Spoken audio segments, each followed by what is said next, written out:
2010 সালের যে হজ, এই হজ শেষ করার পর ওই হজটা তিনি রাষ্ট্রীয় মেহমান হিসাবে আল্লামা সাঈদী গিয়েছিলেন কিং আবদুল্লাহর আহ্বানে।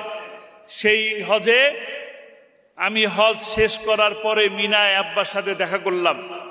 বললাম, কিংয়ের সাথে ডিনার করতে যাচ্ছেন, একটা কথা বলবো কি? বলল, বলো।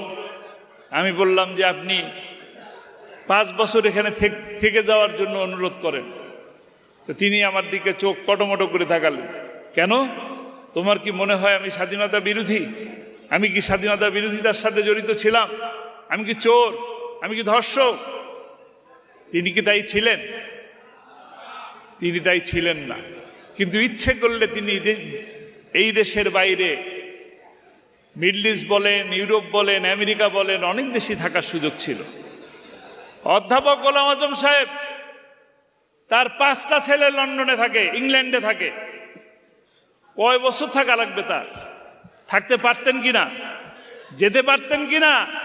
যান নাই। এই দেশের বিচার বিভাগের প্রতি আস্থা রেখেছিলেন, কিন্তু আমরা ন্যায় বিচার পাই নাই। বিশেষ করে আমি ঢাকা শহরের বিভিন্ন জায়গা গেলেও শাহবাগে আসতে পারতাম না, কারণ শাহবাগের থানা আমাকে বারবার খুঁজত।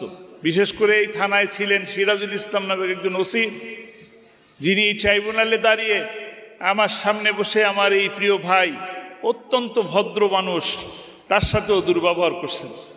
সিরাজুল ইসলাম এই শাহবাগ থানার ওসি ছিল। তিনি আমার নামেও 4টা মামলা দিয়েছিলেন। এখানে আমার আসা একেবারেই দুষ্কর ছিল। সেইখানে আসতে পারলাম।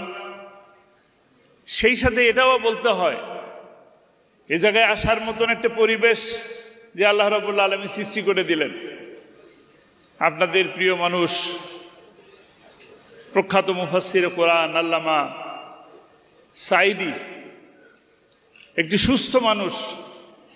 তাকে এই হাসপাতালেই নিয়ে আসা হয়েছিল এবং এই হাসপাতালেই তাকে হত্যা করা হয়েছে। এই সভা থেকে সেই প্রতিবাদই জানাচ্ছি। আল্লাহ তাআলা সুযোগ করলেন, আল্লাহর দরবারে শুকরিয়া আদায় করছি, আলহামদুলিল্লাহ। আপনাদের সকলকে ধন্যবাদ জানাচ্ছি, কৃতজ্ঞতা জানাচ্ছি যে আপনারা এতক্ষণ ধরে অত্যন্ত ধৈর্য সহকারে আমাদের সকলের কথা শুনলেন। এখানে আগত মেহমানগণ সকলকে কথা বলার সুযোগ আমি দিতে পারি নাই। সভাপতিত্ব করেছি, বসে থেকেছি, শুনেছি। আমার মন চাচ্ছিল যে আরো অনেককে কথা বলার সুযোগ করে দেই, কিন্তু সময় তো থেমে থাকছে না। সময় ঘোড়ার গতিতে চলছে, বা তার থেকেও বেশি জোরে চলছে। যারা সামনে বসে আছেন তারা সকলেই ব্যস্ত, এত সময় তাদের নেই। আপনারা বসে আছেন, আপনাদেরও এত সময় নেই। কিন্তু শুধুমাত্র আল্লামা সাঈদীর কথা, শুধুমাত্র কোরআনের পাখির কথা, কোরআনের পাখির জীবনী শুনবেন, এই কথা জানার জন্য, তাকে শোনার জন্য, তাকে বোঝার জন্য আপনারা সকলে ধৈর্য সহকারে বসলেন। আমি আপনাদেরকে সকলকে আবারও কৃতজ্ঞতা জানাচ্ছি, ধন্যবাদ জানাচ্ছি। আল্লামা সাঈদীকে ভালোবাসেন কেন? আল্লামা সাঈদীকে গোটা দেশের মানুষ ভালোবাসে কেন? আল্লামা সাঈদীকে ভালোবেসে কেন জীবন দেয়?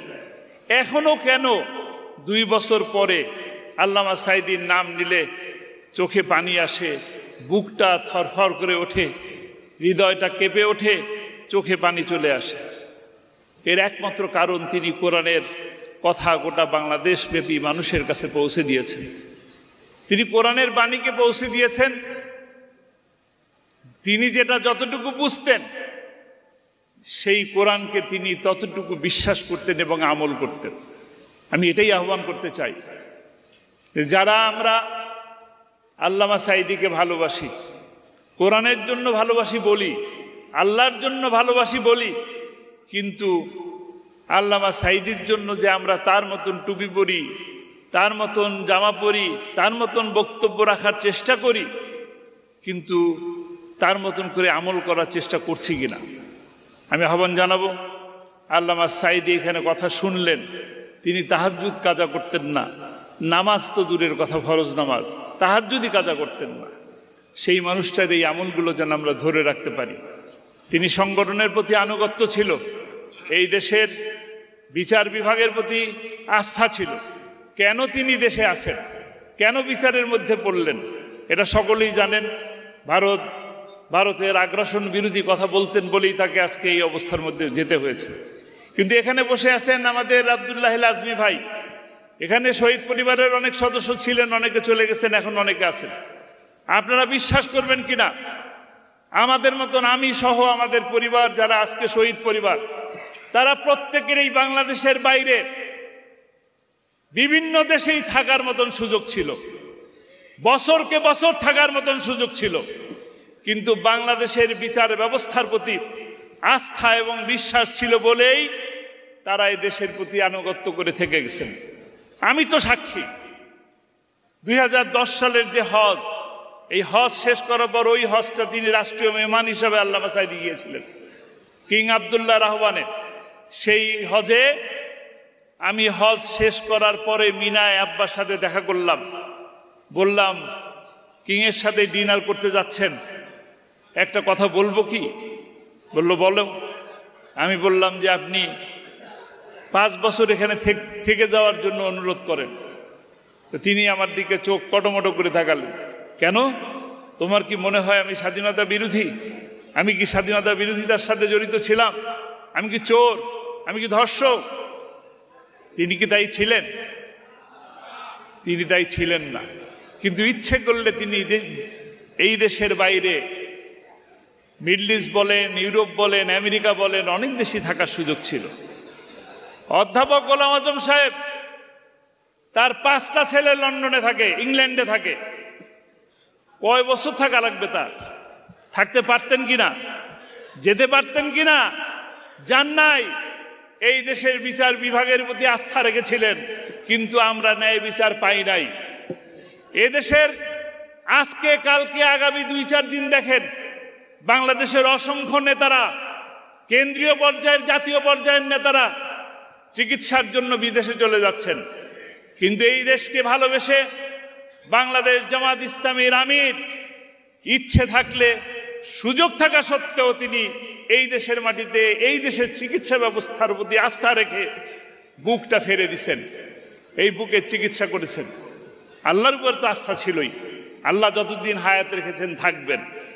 বাংলাদেশ জামাত ইসলামীর সাথে যারা জড়িত আছেন, তারা সকলেই বাংলাদেশকে ভালোবাসেন বলেই এই দেশকে ভালোবেসে জীবন দিয়েছেন, এবং আগামীতেও এই দেশকে ভালোবেসে তারা জীবন দিতে প্রস্তুত আছে। যারা জীবন দিয়ে গেলেন, তারা এই দিন প্রতিষ্ঠার জন্য, আল্লাহর কোরআনের বাণীকে প্রতিষ্ঠা করার জন্য জীবন দিলেন। আমরা আহ্বান জানাবো, আপনারা আজকে শপথ নেবেন, যে মানুষগুলো জীবন চলে গেল তারা আর ফিরে আসবেন না, কিন্তু তারা স্বপ্ন দেখেছিলেন। আল্লামা সাঈদী এক কথা বারবার বলতেন, সারা বাংলাদেশে কোরআনের রাজ প্রতিষ্ঠা হয়েছে, এই দৃশ্য দেখে যেন আমার মৃত্যু হয়। তার তো সেই দৃশ্য দেখার সৌভাগ্য হলো না, কিন্তু তার যে স্বপ্ন, এই স্বপ্ন বাস্তবায়ন করার দায়িত্ব এখন কাদের? আমরা কি রাজি আছি? আমরা রাজি আছি? কারা কারা রাজি আছি? আমরা যদি রাজি থাকি, আগ্রাসনের বিরুদ্ধে, দুর্নীতির বিরুদ্ধে, অপশাসনের বিরুদ্ধে আজকে সকল পীর, আলেম, ওলামা, কওমি, আলিয়া আজকে এই মঞ্চ থেকে আল্লামা সাঈদীর প্রতি ভালোবাসা দেখিয়েছেন।